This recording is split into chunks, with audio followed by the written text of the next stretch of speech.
Hello అండి, ఈరోజు మన వీడియో గుత్తి వంకాయ మసాలా కర్రీ.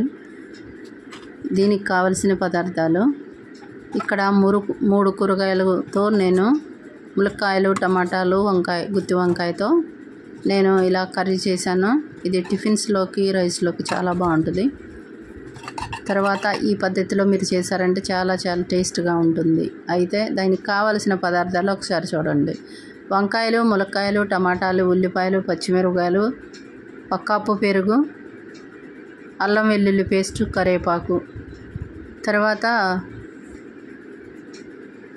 కారం, ఉప్పు, పసుపు, గరం మసాలా, అంతేనండి. తర్వాత వీటిని వంకాయల్ని బాగా శుభ్రంగా ఉప్పు నీళ్ళల్లో కడుక్కొని 6 ఘాట్లుగా పెట్టుకొని పుచ్చులు లేకుండా చూసుకొని పక్కన ఉంచుకోవాలి. తర్వాత ఉల్లిపాయ, పచ్చిమిరపకాయ, టమాటాలు సన్నగా కట్ చేసి పక్కన ఉంచుకోవాలి. తర్వాత ఈ వంకాయల్ని 6 భాగాలుగా చేసి లోపల పుచ్చులు లేకుండా చూసుకొని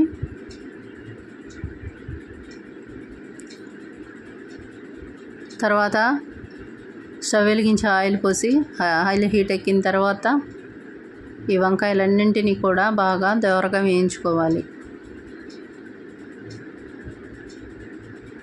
ఇప్పుడు దోరగా వేగిపోయాయి, తీసేసుకోవాలి.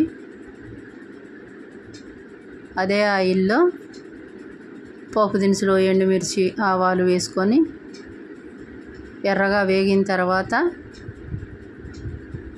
ఉల్లిపాయలు, పచ్చిమిరపకాయలు కూడా వేసుకోవాలి.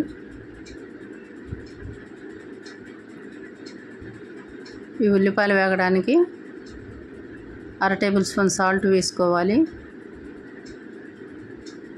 ఇప్పుడు ఉల్లిపాయలు ఎర్రగా వేగిన తర్వాత దానిలో కొద్దిగా పసుపు కూడా వేసుకోవాలి.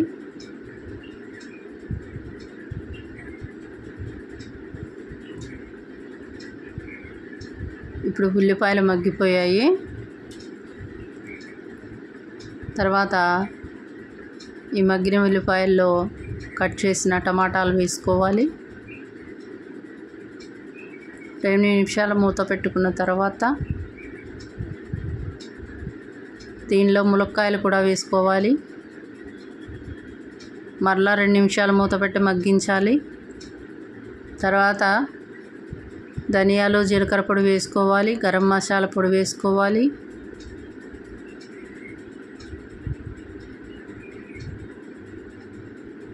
రెండు నిమిషాలు మగ్గిన తర్వాత మరలా 2 స్పూన్ల కారం వేసుకోవాలి.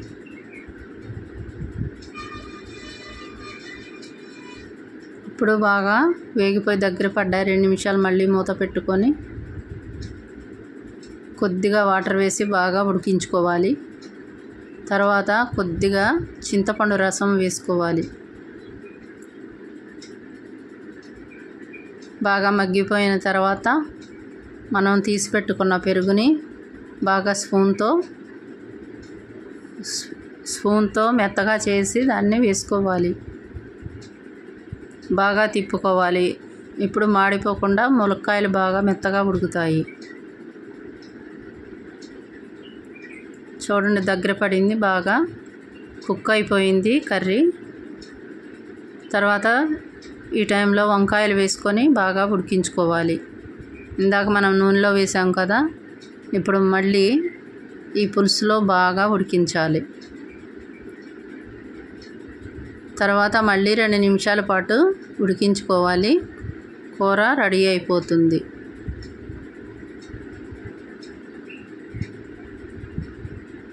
ములక్కాయ బాగా ఉడికిపోయిందండి. అన్నీ దగ్గర పడి బాగా మెత్తగా ఉడికిపోయాయి. కూర రెడీ అయిపోయింది. ఈ టైంలో ఇంకా దింపేసుకోవాలి. టేస్టీ గుత్తి వంకాయ మసాలా కర్రీ, ములక్కాయ కర్రీ చాలా టేస్టీ కర్రీ రెడీ అయిపోయిందండి. దాన్ని దింపుకొని ఇప్పుడు ప్లేట్లోకి తీసుకోవాలి. అంతేనండి.